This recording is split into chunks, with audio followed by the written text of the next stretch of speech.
Hello there, buddy! I'm Mr. Empire, and this is Let's Play Sonic the Hedgehog 3, Part 2. Last time, we went through the first area of the game, Angel Island Zone, got 4 different Chaos Emeralds, and introduced you to our primary antagonist, Knuckles. In this video, I believe I'll be going through this entire zone here. Alright, the first underwater level of the game. That's the thing about this series, is that they kept on wanting the second level to be an underwater level. In the first game, they made Labyrinth Zone, they made it too hard, so they put it back in the game. In the second game, they had, the Chemical Plant Zone, which was completely evil. With the water section that it did have. And then, after Chemical Plant Zone, they had Aquatic Ruin Zone, which was the water level. Well, in this game, they finally made the water level of the game the second level. No doubt about it. I don't know why they kept wanting to do that, but, they did it! Finally. No problems about it. Alright, now this has always been a really cool part, with all this bouncing around and spinning and going all over the place. Definitely my favorite part of the level right there. It's like, if this level was in Sonic Generations or something, that part right there would have to be in there somewhere. Okay, so these little fly guys, they're not too tough at all. The little ones don't do anything. Except fly away after their parents have been killed. Technically, there are 3 giant rings throughout Hydrocity Zone. So, I could technically get all the Chaos Emeralds by the end of this zone, but I typically miss one. In fact, I already have missed it. It's on a pathway that I didn't take. Now this Chaos Emerald minigame confused me for quite a while. You'll see why here in a minute. There are only 4 individual blue spheres in the level, and they're like right next to each other. And so you gotta make sure to get those 4 last, or at least one of those last.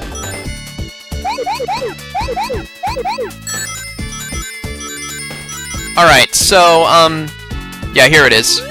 This part right here. Oh, went to the wrong side. You see, these pathways are marked by red spheres from that pathway, but these, star spheres from the other pathway. The star spheres, they bounce you. Like that. Sometimes they bounce you, and then you'll, go back to your regular direction immediately. Sometimes they'll outright reverse your direction until you manually press forward.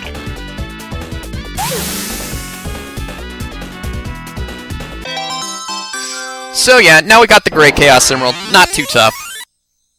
5 out of 7. We're doing good.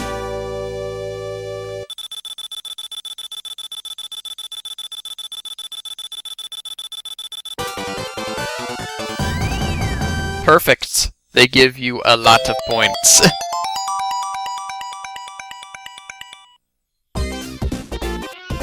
Alright, back to Hydrocity Zone proper. It's mini-boss time! This mini-boss can be a little bit tricky if you don't have a bubble shield, but even if you don't, it's not that bad. Now, those rockets that spin around him, those protect him.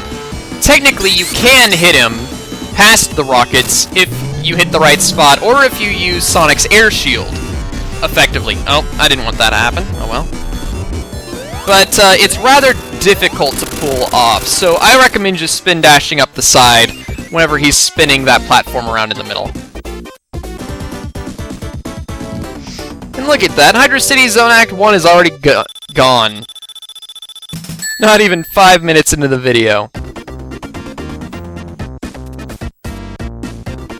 Okay, so this part messed me up for a long time. This is the first part in the game that really got me stuck. You see, there's this wall coming. It wants to murder me, and I don't want to be murdered. And it'll crush you against stuff.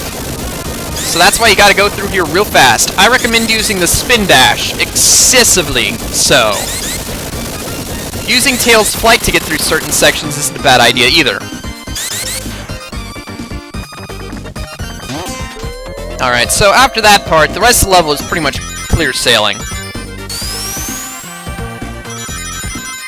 I mean, it's like, seriously, the rest of this level is pretty easy.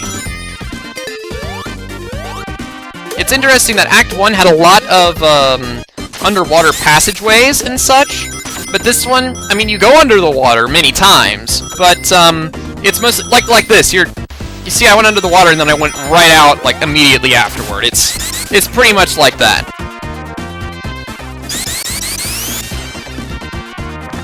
All right, now another thing about this game, you'll notice that all the levels are very interconnected. Like in the first two games, you would finish a level, then the screen would fade out, and then all of a sudden you'd be in the next area. But in this game, you like see your pathway from one level to another. Like from Angel Island Zone to this area, Knuckles destroyed a bridge that tossed us into the sewers down here. This is another thing that I like about the game a whole lot. It's very different from the first two games, but it really provides more of a story to the game, I guess you could say. This is a path that only Tails can take. Very fun path. If I hadn't taken this path, it would just be another one of those areas where you go under the water for like 2 seconds and come back out. Alright, now this enemy right here, he always hits me. I don't know why. This time he didn't hit me. I'm glad. Alright, so whenever you stand on these things, you won't be able to move around, you'll spin. If you touch spikes while spinning like that, you die. You don't get hurt, you die. Very dangerous. Oh, something I haven't demonstrated yet. Tails, while he's flying as his tail's spinning around, you can use those tails to kill enemies or damage bosses. You'll probably see me do that here in a minute with the next boss. But first, Chaos Emerald minigame! Alright, so while I'm going through this one, I guess there's one thing that I should mention. It's, that there's another type of minigame in this game. When you have 50 rings or more, and you go past a goalpost, there'll be these little stars above it. And the stars, whenever you jump in... Oh, it's kind of like going into a Chaos Emerald minigame from Sonic 2. Whenever you jump into those stars, basically what'll happen is you'll go into another minigame where you can get rings, 1-ups, various shields. Very cool. I will be showing it eventually. I haven't had any real need for it yet, but I'm sure that it'll happen fairly soon.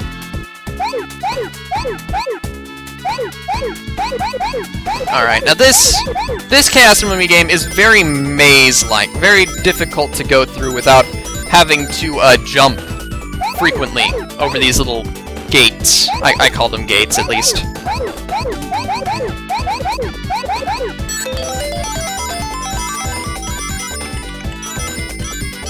Oh, got all the rings. Now I just need to get all these blue spheres. I like to leave a whole line of them, like this for the last blue spheres, so I can just sort of sit back and run forward. Like I don't even have my hand on the control stick anymore, I'm just going forward. There we go! Very nice. Just one more Chaos Emerald to go!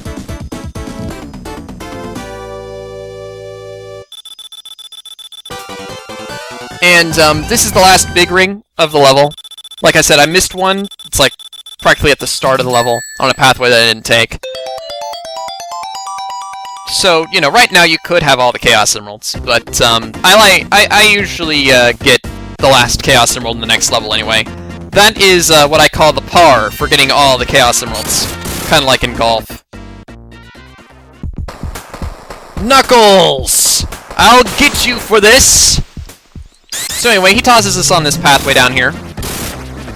And it's boss time. Alright, so just as a... Oh, yeah. Alright, so that fan, that hurts you. Not good to touch that. If you have Sonic with the bubble shield, you'll actually be able to bounce, and your bounce will bring you high enough to hit Robotnik. Otherwise, these little bombs that he's tossing down here, they create these explosions which can knock you upward and into him. That's how you often hit him. He'll also come down with his fan to grab the water. you'll be able to hit him then too. And then you'll be able to stand on the water that he brings up. So, you know, there's a variety of ways to hit him. Now, something that I like to do, I like to try to get on the edge of this. Yeah, like this. There are many cutscenes after opening up things like this, and often if you stay on the edge, it'll make the cutscene a lot more entertaining. Very funny to watch. Like, see, it's like, oh no, it's an earthquake, ah! Otherwise, he would just be standing there. Alright, well, I've been Mr. GamePie. Until next time, this has been Let's Play Sonic the Hedgehog 3. See you later!